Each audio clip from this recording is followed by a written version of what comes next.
This is the TravelMongol podcast, episode number 1. Over 800 years ago, from a land shadowed in mystery, a young boy grew to unite the tribes of the north into the largest empire this world has ever seen.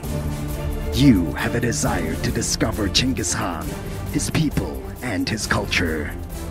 You feel the call of the mountains, grasslands, and the untamed beauty of the sky. Now, there exists a place where the secrets of the Mongols are given to those willing to explore a forgotten past. TravelMongol.com.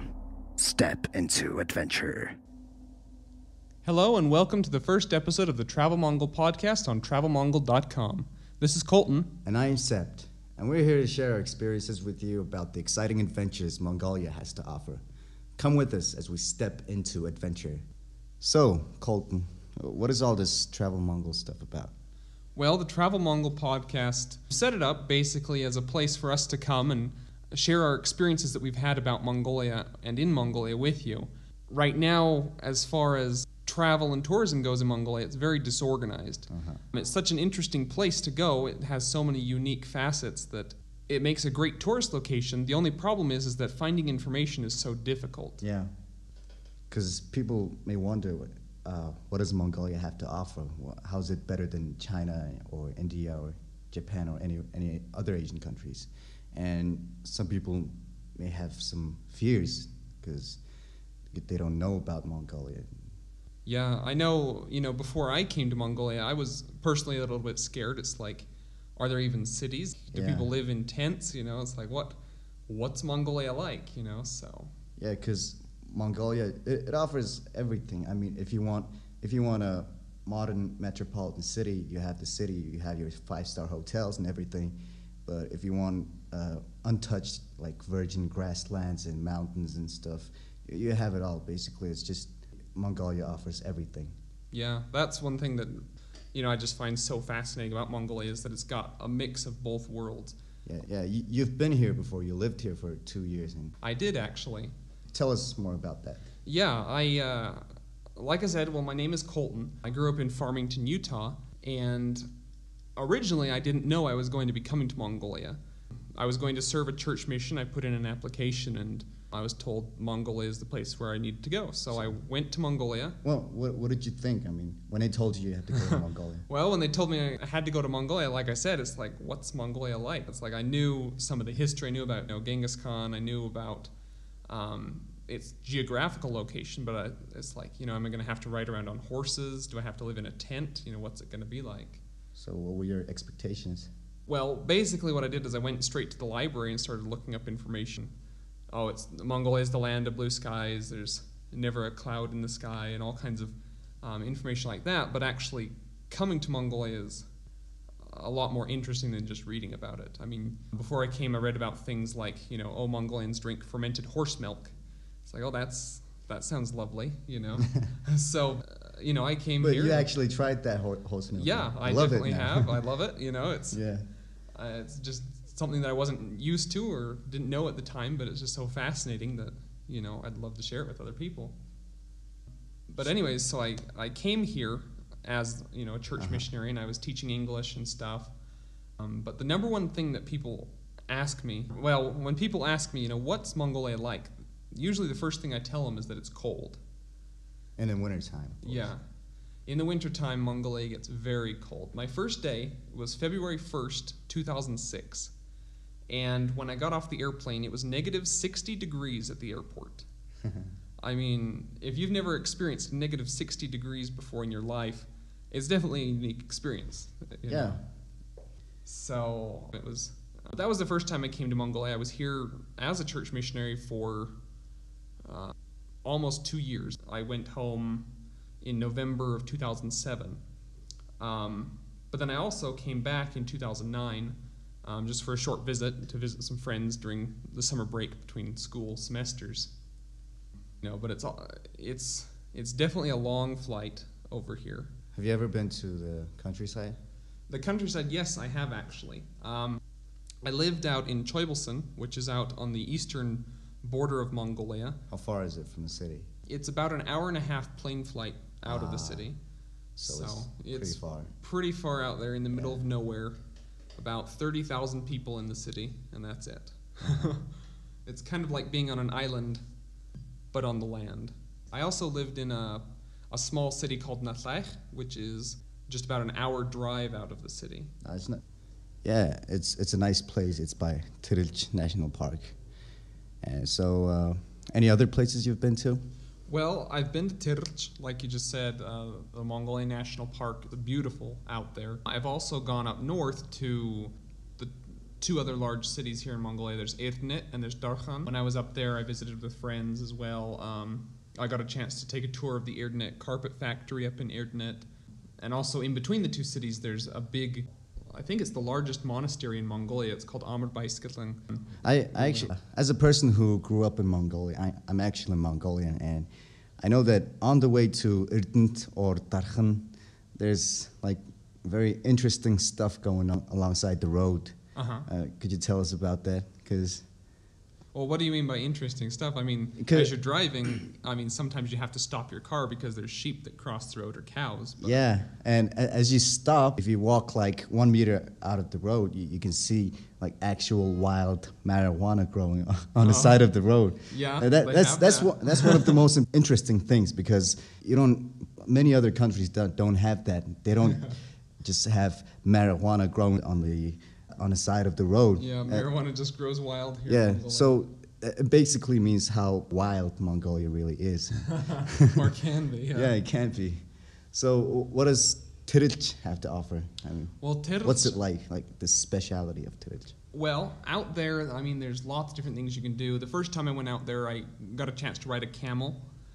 You can ride camels, you can ride horses and eat sheep, like. Yeah, it's not every day you get a chance to ride a camel. I mean. Yeah, and locals will, if you give them like $50, they'll just kill you a live sheep in front of your eyes and have it cooked and stuff. Yeah. It's actually delicious. It's not really nice to see, but it's very organic. Yeah, it definitely tastes interesting. Good. Yeah.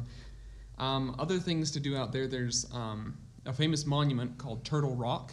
Oh yeah, Turtle Rock. Which is really fascinating. It's like in the middle of this valley, there's just a huge rock that's just in the shape of a turtle. Yeah, like a real turtle. Yeah. But one other thing about Tirilch is the rocks, the mountains. I mean, it's crazy how they're shaped. Mm-hmm. Like, they're like very strange, and never seen something like that before. Yeah, they're smooth and like stick straight up out of the ground. But yeah. Anyways, it's definitely, if you're going to come to Mongolia, you definitely need to go to Tirilch and see that. It's one of the first beautiful. places you have to go. Breathtaking out there. It's actually pretty close to the city too. Mm-hmm. It's hour and a half drive from the city. Yeah. And what else? Erdenet, it's another city. Well, right now, I'm actually living in Ulaanbaatar, or Ulaanbaatar, depends on how you want to pronounce it. I moved back here just almost, 4 weeks ago now? Why did you want to move back to Mongolia? I mean, why couldn't you live in America? Well, I mean, you decided to live here for good. Yeah, moving to Mongolia definitely wasn't a small decision. I mean, there's a lot of different factors involved, but definitely number one is, I saw a huge opportunity for business over here, and so, I wanted to come over here. And as far as doing online business, I mean, you can be anywhere in the world and do business, so that's what attracted me to it. I've been to Mongolia before. I know the language. It's such an exciting place to be. It's like, why not move there? So that's why I'm here. So, Sept, why don't you go ahead and tell us a little bit more about yourself? Yeah. My real name is Ankhbayr, but I doubt that you can pronounce it. So all my friends call me Sept. That's S-E-P-T. It's number 7 in French. Anyways, I grew up in Mongolia, in Ulaanbaatar, in a district called 220. That's 220. Where at in the city is that? It's right in the center of the city, actually. It's right next to the Bayungos Hotel and the Peace Bridge. And it was a very nice place to grow up in. And as for school, I've been everywhere. I've been in Russian school. I speak Russian, and I've been in China. My mom sent me to China when I was 13, and I lived there for like 8 years. Wow. And well, as for English, I learned it by myself when I was little. We had Cartoon Network, and I sat and watched Cartoon Network every day, like 24/7. I was going crazy. So after I went to China, there were actually a lot of American and Canadian and all sorts of foreign friends. So tell us about your favorite thing about China. Well, the food. Honestly, the food is delicious and cheap. Yeah. Chinese food's definitely my favorite type of food too. Yeah, I had all sorts of food: American, French, Korean, but definitely Chinese food is the best. So after you were in China, then what happened? I went to Korea to study for 2 years. I just came back from Korea, and we decided to start a business here. Mm-hmm. So, and I'm married. I have one daughter. She's 1 year old, and I like to go to countrysides like camping and mountain climbing, horse riding, all sorts of stuff. Mm-hmm. I just love it. And Mongolia is definitely the place to do those things. Yeah, that's for sure. definitely. I mean, when I was in China, it was very hard for me because I like going to the wild and do cool stuff. But in China, there's just cities, buildings, cars, and people. I can't live like that as a Mongolian. Mm-hmm. I was talking with some Mongolians, just some other friends before I started this podcast. They said, make sure to tell you guys that one of the number one things about Mongolians is that they live closer to the earth than almost any other culture in the world. Yeah, right now. Yeah, because we're one of the nations that still has their culture. We still live in a tent, some of us, and we still grow our sheep and drink fermented horse milk. Yeah, horse milk and everything. We make our own clothing, and yeah, it's very nice. And as you go further from the city, the people start getting nicer. I mean, they don't have TV. They don't know a lot about technology, and they don't need a lot of money and everything. They're just they just live a really simple life. Yeah, very simple as humans, like very cool life. If you ever really want to get away from everything, Mongolia is definitely the place to come. Yeah. You go out to the countryside and literally you can be separated from the world. It's just a really unique experience that very few countries in the world have to offer. Yeah. We have 3 million population, and the land is huge. For 3 million people, it's a very big land. Yeah, it's the size, basically the size of Alaska. Yeah. With only 3 million people. Yeah, and we have a lot of untouched places, but you can't get lost, or you won't starve to death when you're traveling. I mean, even if you're by yourself, because Mongolians are nomadic people, and every like 20 kilometers or 10 kilometers, you can see a tent, like a ger, Mongolian ger.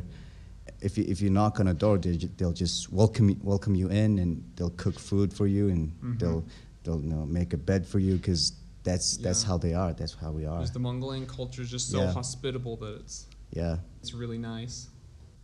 So we kind of talked about, you asked where I've been in Mongolia, what cities and different tourist locations I've been to. What about you? Where have you traveled around to as far as being inside of Mongolia? Yeah, I've traveled. I traveled a lot in Mongolia. Even though I travel a lot, I've never been to all of the cool places. I've been to Khinti Mountains, and I've been to Arkhanga, Ogi Lake. One of my favorite places was Ogi Lake, because it's a very big lake, and it has a lot of fish in it, and it's really good to swim in it, because basically it's just sand below, like all the way, and it's very warm, and you can catch your fish in there. You can just get a tent with you and camp there. So where is the lake? It's 400 kilometers from the city.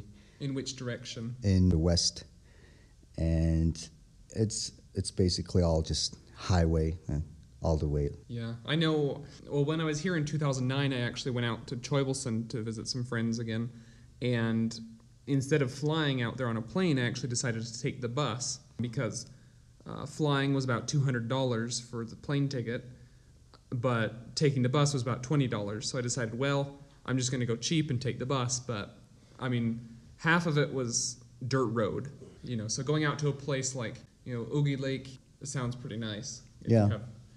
You have paved roads all the way. Yeah, but it doesn't matter where you go if the road is nice or